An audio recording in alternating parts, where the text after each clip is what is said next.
Welcome to episode 8 of Happy Freya. I'm your host, Pamela Singh, and I have no other than Farah Siddiq on my show. Thank you so much, Farah, for being on the show. Thank you for inviting me. I'm honored to be here.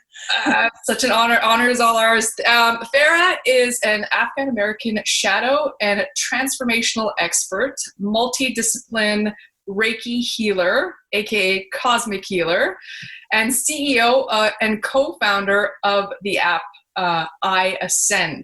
And she also does, if you check her out on Instagram, Reiki raves, which we're that like listening to that just made me want to take a nap. I was like, I deserve a nap. No, you know what? It's just you made me tired.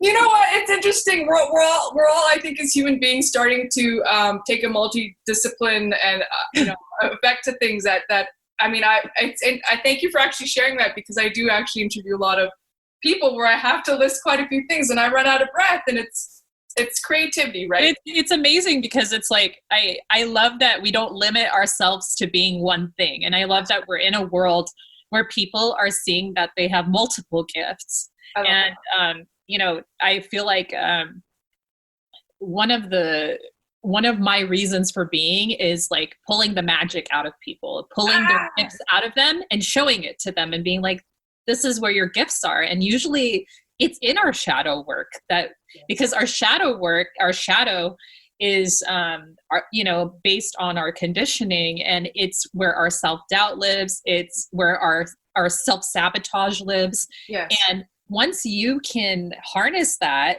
and you can go into radical self-acceptance, then what it does is it opens basically like, hey, Farah, you look at all these gifts you have, but I was in my own way. Mm-hmm. Shadow. Yes, exactly. And I'm glad that you pointed out, and I really want to touch on that even further, because a lot of people shy away from that work. Yeah. And I know you're very prominent about, like, as you just said, that's where your magic happens. So I really want to celebrate that shadow work and what you do as an alchemist to help your clients and people transform. Yeah. Those aspects of themselves, and actually embrace it, as you said in one of your recent, tweets. Yeah, and whatnot. I think, obviously with current events. Yes. And shadow work is priority right now. Yes. People are having to face themselves and also have learned to have compassion for themselves, educate themselves, and also, create dialogue. Mm-hmm. Because, the shadow can project. Yes. And this is where we have to be in our awareness. We have to be present, and we can't I always say we can't talk from the wounded child. Right? Yes. And I've heard that. And the projections. Yes. Okay. Thank you for sharing. I actually, at my workshop yesterday, I asked the question, I said, how many people do you know that when they get triggered, they digress into their 5-year-old self and they just start spewing at you? It's true. And I said, we are in a world of hurt children. Yeah. And that's so powerful, Farah. Seriously. And so, and there's compassion in that. And you know what? I'm not separate from it. Yeah. When I talk about things, I have people going, oh, well, you're a healer, you're a master, and this. I'm like, I'm doing the same work all the time. Yeah. And if there's a healer or a master or someone that says like, I'm fine and dandy and stuff like that, they're lying to you. They're totally lying to you. They're full of shit. I'm sorry. Like, if anything, when you elevate yourself, or when you get yourself to that place, you're actually having to throw yourself in check even more. Mm-hmm. You're more sensitive to it. To those yes. You have to do the work more. It's not like, and I say it's not a destination. Mm-hmm. Like, you get to a destination, you're like, oh, my shadow's chill, it's done, and I'm in harmony, and I've ascended duality, and look at me, I'm the best and stuff. Because you know what? The spiritual narcissism is just out of control right now. So what it is like, oh no, this means I'm just better at throwing my ass in check. I'm good at throwing my shadow in check. I'm good at being like, okay, am I speaking from my shadow? Am I speaking from my hurt self? Because your hurt self is always going to be with you. It's not, you can heal a lot of it, but there are things that are in our conditioning that we have to reparent ourselves. We have to clear our own traumas from when we were children, because when we were children, we're so open. We have no boundaries. Yeah. Right? And that's actually where the shadow gets created, is in our conditioning. Wow. So, Okay. Well, can we jump into almost like the Joseph Campbell hero's journey then, of how you came into Reiki, that you found that as perhaps one of your callings? So I had a moment 6 years ago. I lived a really, my life was very traumatic, and in a way where I feel like that I picked up so much ancestral energy from my aunt, like from my grandparents, and, you know, what my people were going through. I'm from Afghanistan. And I was so tied into that energy. As I was growing up, my grandfather was an ambassador. He was very involved in, you know, even the politics while he was here. Yeah. And the community and everything. So I was around that energy of not having our home, the refugee energy, our people dying. And, you know, when, like I said, when you're a child, you come in open. But I was born during the time of the Soviet invasion. Wow. So like, as soon as I came into the world, it was like, bam, that energy. And also like from a cosmic, like from my birth chart and stuff, it also is like imprinted in my soul. So I got to a point where I woke up one day and I actually had been suicidal. I you know, dark night of the soul all the time for me, and traumatic events in my life. And it was a manifestation of what was in my subconscious mind, what I picked up, all that war and everything. And I said to myself, I said, either I'm going to be devoured by this, which was my shadow, right? I said, either I'm going to be devoured by this, or I'm going to know every single thing and about my mind, body, and spirit. And I will also find out why everything happened the way that it did. Okay. That intention was, that goes to like what I like to advocate, which is self-healing. I activated my own self-healing in that moment. And so that's when I started to get into Reiki and astrology, and it was Reiki because Afghans, we have access to shamanism. And the thing is that Reiki was not shamanism. It was, you know, it was, you know, started by a Japanese master, Usui, right. And it was like passed down. And so what that did was it activated my own spiritual power that was already in me. It was just kind of like this is an activation versus like, this is Usui or this is angelic or anything like that. It was more like it was an activation of energy work and energy healing. And so I feel like, you know, this journey has just been, since the past 6 years, has just been this like crazy alchemy. And I feel like because I've been able to alchemize so much that like in this moment, you know, it's like I'm taking it to another level, the alchemy. Yes. And I'm just in this alchemy mode. But I think it was the intention, really, that intention that I told you that morning that I woke up and I felt that. And also I have a son. So it was like, yeah, I have an 11-year-old. So another thing is that it's also, I wanted him to not carry the things that I have in me. Yeah, I agree. And the second part of my intention was, okay. I felt I carried everything from my ancestry and the pain of my parents and the pain of my grandparents, ancestors. And I wanted to break that. You wanted to break the cycle. And there's a lot of people that I talk about. I say there's a lot of breakers in families. Like there's the one person that just the black sheep, right?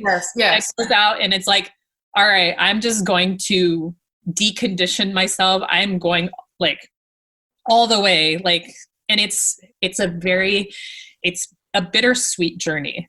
It's painful and it's rewarding at the same time. And what you call the breakers, I call the decoders. Like they come from the system, they're totally divergent, and they're like, how did this show up in the ancestral line, right? Yeah, and the thing is that like people that are breakers, it's exhausting. It is exhausting. Because you're talking about like a whole like lineage and conditioning, and it's like, you know, when I talk about DNA, yes, you know, I talk about like, you know, how we can come into this life with dormant DNA because of pain. And so when these cosmic energies come in, they actually like activate and remove dormant DNA, but it comes up for us to face. And I was talking about this yesterday in my wisdom of eclipses and retrogrades, and about how all this cosmic energy comes through these eclipses. And what it does is it basically like rips through everybody's DNA, brings everything to the surface so that we can let go of it. Thank you for sharing that that aspect as well, and everything with your candid and your honesty about your story. And I mean, I'm learning a lot. I'm always learning every day. We all are. We are always the teacher. We're always the student. Yeah. We're always, you know. So when you touch on, I mean, with you were talking about the eclipses, because it seems like that's part of your practice as well. I mean, that was a very strong demonstration. You showed how cosmic energy, lunar energy, and DNA activation and bubbling things up to the surface, as you said, with shadow work you don't want to look at. And now is the time to empower yourselves. I mean, look at the timing of the eclipse was on Friday. I know. And look at how, you know, globally. Globally. This isn't like, I want to say this isn't limited to America. This is a global thing. Yeah.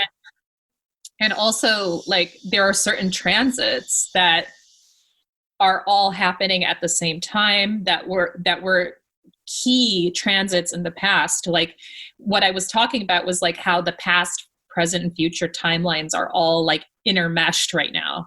Yeah. And, you know, and also that I see that grid work too, as well. How we see the unseen. I saw it, that overlapping. Yeah. Yeah. And so like, because all of this is cyclical. Yes. It exists. And that's the importance of astrology. Okay. Is that it allows us to see patterns. Okay. And it allows us to prepare ourselves for like what is coming. Yes. And, it's not for us to be ruled by it. Okay. It's for us to be more empowered. It's kind of like the weather report, right? Okay. Good example. It's like, oh shit, it's going to be pouring, like eclipses, right? But would you want to be like, okay, well that means I need to get an umbrella, or would you just rather just go out there and just be in the rain, right? Okay. And I think that it also it's really important that people are present too, because people think, oh, astrology, energy healing, that's like, they call it woo woo or yes. whatever, right? Yes. And it's like the application of wisdom is all about presence. It's all about being here on this earth. And it's like, okay, I grabbed all that information, you know, I did all that healing, or this is what's going on with the planet. This is what the theme is. How does that relate to me? How do I do the inner work to apply it to being present and creating a new world and working on whatever project you're working on? Like, how do I cultivate that? That's so well said. How do I apply it? Right? Yeah. So it's about grounded action. I feel like you took a very integrated approach because you went at a cosmic level, you went to your personal story level, you went to your ancestral level, right? And your immediate family and the nowness of now, and then the shadow work. It's a very holistic approach to looking at things from like a global conscious scale, what's happening globally on planet Earth and the community. And then at the personal level, I mean, there's a lot, as we said, there's a lot going on there. And when you say, what I like to touch upon is like your epiphany moment where you're like back then where you're like going through, what was it, like trauma and shadow work, darkness, and you made that decision to alchemize. You have to explain that to me. I feel like that's a very powerful turning point and moment for you, and I think a lot of people can glean from that. I will. I actually, because I feel so aligned with Buddhist teachings, there's that saying like, you suffer because you choose to suffer. Yes. And in my suffering, I wanted to understand like why I was suffering the way I was. And then I realized that I was not suffering for myself. Okay. I was suffering from everybody else's energies that were thrown onto me because I didn't have my boundaries. And so what I did was I had that collective suffering from, family, ancestry, whatever. Yes. And I held it as my own. That's okay. I held it as my own. And then I looked at myself as the victim. Yes. The victim, the martyr. Yeah. Thing like that. And these are archetypes that, we carry, all of us, victim, inner child, yes. There's so many of them. That's a whole other. Yeah. But what I saw, I was like, okay, why am I constantly in this victim mode?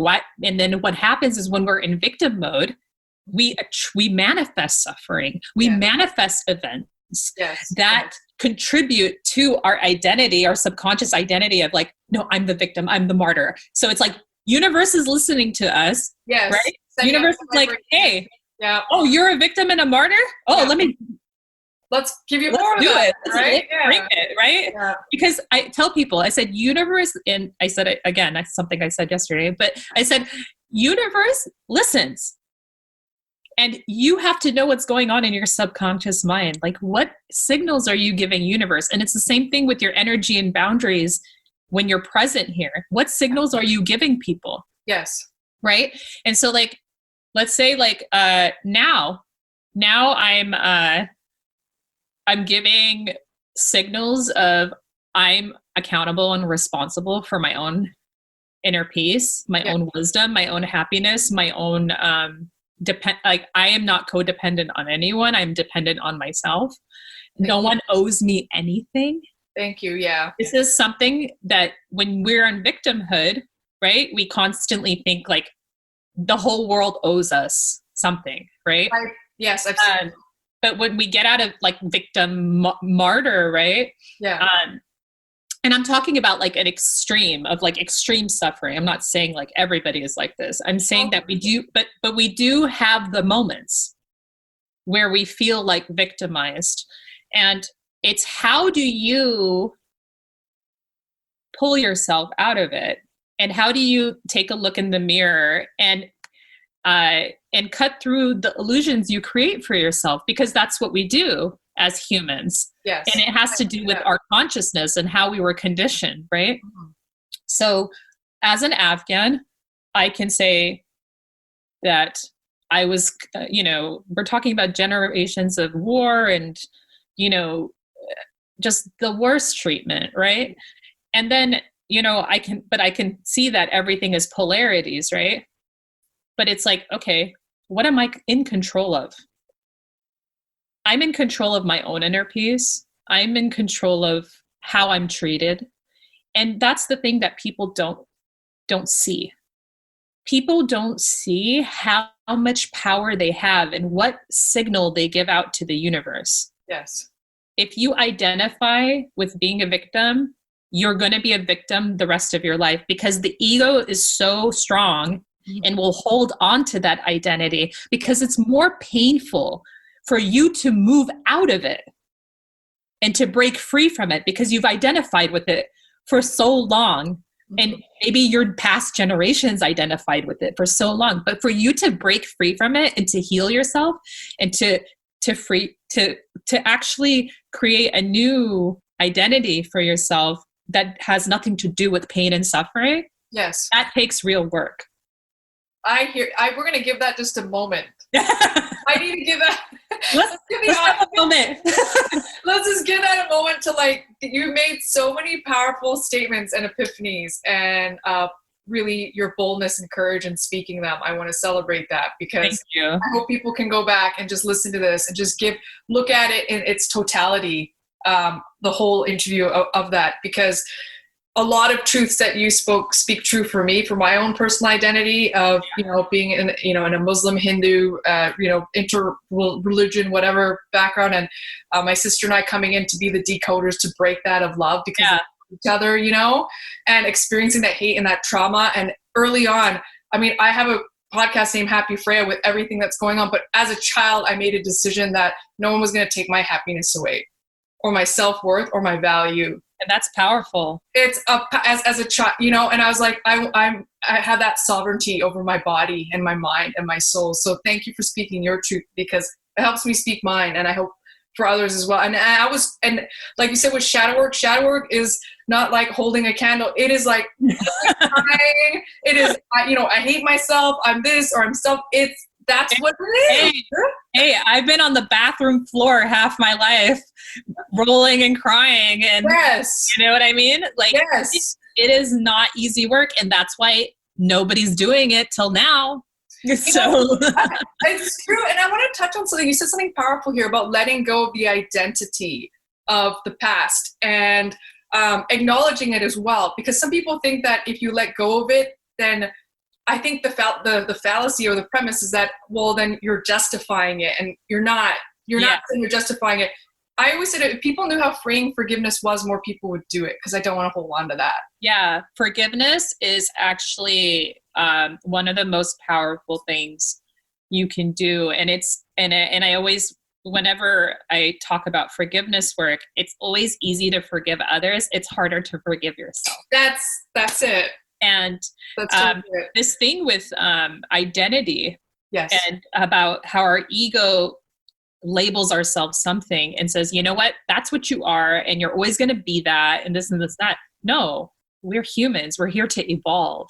We are never, and we're shapeshifters. We change, and we're never supposed to be stuck with one label. We're always supposed to be malleable. We're always mutable, and understanding that is so important, because what happens is that when we remain stuck with the ego identity, and it's like you see these memes that say, oh, people work a 9-to-5 job, and then the biggest regret before people die, they 9-to-5 job for their whole lives, then they retire, and then before they die, the biggest regret is that they didn't live life according to their own terms. Yes. Right? And that has to do with this concept of I'm supposed to go to school, I'm supposed to get this degree, I'm supposed to work for this company, I'm supposed to buy this house. It's like you're already constrained. You're already locked into this mold of what how you're supposed to live, when it's supposed to be the opposite. You're supposed to go inwards. You're supposed to be this is not in agreement with my soul's purpose. This is you need to do things that are aligned with your soul's purpose. And I feel like now if anything, we're lucky that we're in a time that people have the time now to go inwards for this consciousness shift. Yes. And I was talking about the Saturn retrograde and talking about how there's a lot of states opening up, but I asked everybody in the group, I said, but how many of you are really going out? Right. Oh, that's a good question. And a lot of them said they're not. And I said, you know why? I said, because Saturn's hands are on your shoulders and saying, be patient with your process. You are restructuring. Interesting. You are clearing and you are restructuring for the new world. And that's why all these retrogrades, I look at them as opportunity. People get scared. I say, no, you got to look at a retrograde as an opportunity. Yes. For spiritual growth. Like there's so much growth that can happen there. Because what happens is people get scared in their subconscious mind, then they manifest chaos in their life, especially Mercury, right? Yes. So it's like, it's more about being grounded, being present for things that come rapidly to you during these retrogrades, especially, Mercury retrograde specifically. It's really about making us present. Okay.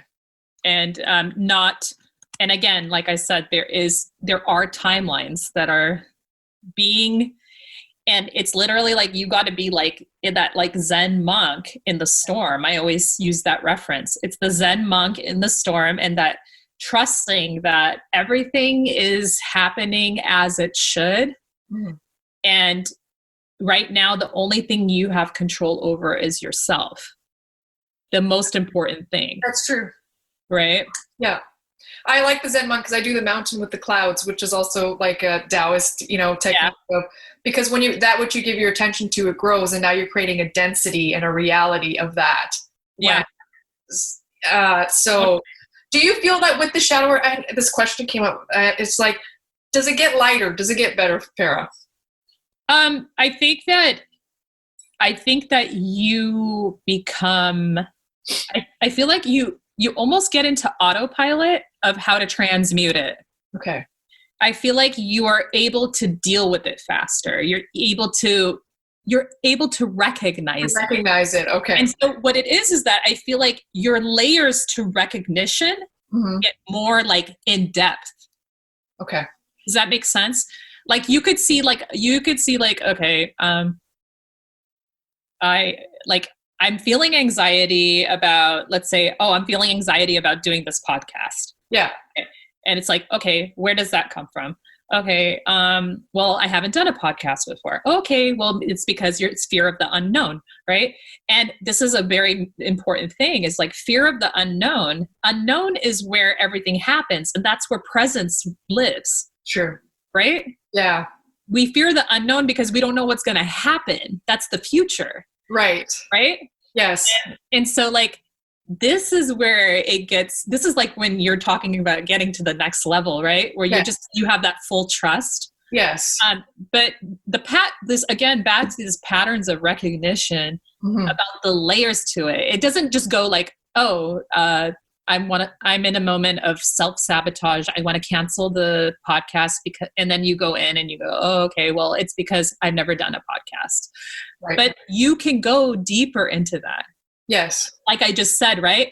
Then you're like, oh, you're going into the unknown and you've never done a podcast and stuff like that. And you become so well-versed. Right. Your own mind and your own subconscious mind. It's literally like you put like a little like flashlight on I want to say like, it's like you illuminate this library in the shadow.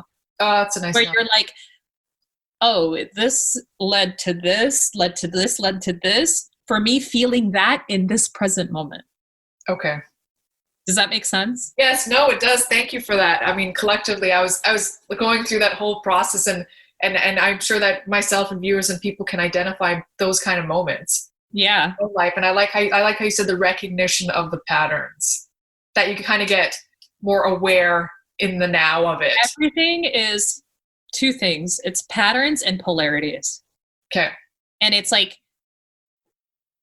recognizing patterns. You can break patterns. There are some patterns that are harder for you to break than others. And it's more, sometimes I feel like there are certain patterns where you accept, where you're like, you know what? I'm actually not going to fight with this pattern. I'm going to acknowledge its existence. But I'm also going to be in my awareness and present in how I project this pattern. Yes, that's powerful. Right. It's like you see a supermodel. Yes. Right? are like, we live in a society where the shadow is conditioned that, like, you know, supermodels and the Photoshop and everything, and it's just totally bad for everybody's mental health. And it's like, do we all look at that and go, I feel ugly? I don't. No, I don't have moments. No. I'm saying, like, it's about being present and being like, okay, like, how do I view my own beauty? You're saying, how are we affected by that? Yeah, how we are affected. Because what it does is it triggers everybody. Yeah. Because it's the supermodel. She's elevated for beauty, right? And what it does is that it can trigger people's shadows in a way where they're like, they go look in the mirror, or maybe they skip lunch or something like that. Yeah. And there's levels to it, right? Yeah, I see it. And then there's people, like, you can get to a place of, and that might be in your conditioning. You may have had a parent that was maybe narcissistic or something like that, you know, you felt that you were constantly having to, you know, work on, like, see yourself. And do you know what I'm saying? Like, I know what you mean, yeah. And this is the thing, is that, like, my point was that it's having compassion for yourself to be like, hey, that is a part of my shadow and my conditioning. I work with it the best way that I can. Yeah. No one is going to say, like, hey, you got to become a like Reiki master and everything like that. And it's more about, I think it's more about forgiving yourself, forgiving others who contributed to your conditioning, which is like the development of the shadow. Yes. And not thinking that you need to be some, like, spiritual guru or master. Mastering yourself has to do with compassion, getting to that level of compassion and presence and understanding. Yeah.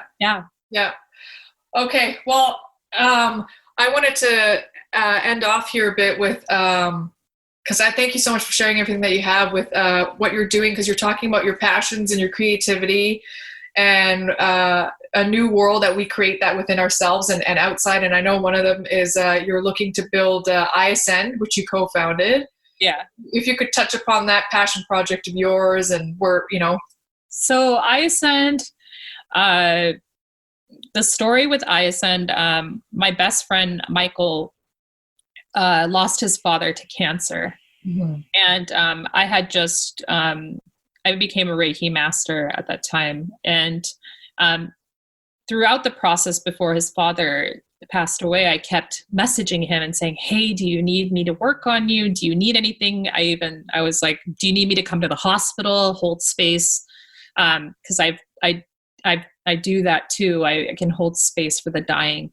And so I finally, like, you know, after the funeral and everything like that, he was depleted. Okay. And he said, I'm ready to take you up on the healing. And I did a 2-hour healing with, I brought it, like, you know, and, you know, a week later he came back to me. Okay. And he said, this is my friend of like 15 years. Wow. Okay. And he said, Farah, he's like, that changed my life. That shifted me so much. He said, why don't people have access to this? Okay. And I said, you know, I agreed that there is an issue with access. And this was 2 years ago. And then that's how iAscend was born. So it was born out of compassion and friendship. Oh. And now we are in a stage where our prototype should be finished soon. Okay. For the app, because we did a lot of research, like a crazy amount of research. And also we were very mindful and with our intention of creating this, because there's a lot of companies in Silicon Valley that are tone deaf. Yeah, and we're talking about I was like, to say it lightly, tone deaf. And they don't have, maybe now they're not. Yeah, But there's a lot of attention and yeah, a lot of intention now out of nowhere. Yeah. Right? So our whole point was our premise is to help people transform themselves. Okay. We are creating a platform where people are going to, practitioners are going to be empowered. It's going to be an element of community. There's going to be access to healing. And we're talking about, lower income families, lower income people having access to energy work, to yoga, to all of these things, like I said, to bring heaven to earth, to bring the spiritual realm into the body, bring it into the physical, into the third dimension, as they call it. Yes. Because it's like, what's the point of all this spirituality and all this spiritual work and everything like that if we can't bring it and ground it into this reality? Yeah. Right? Because I had told someone, I said,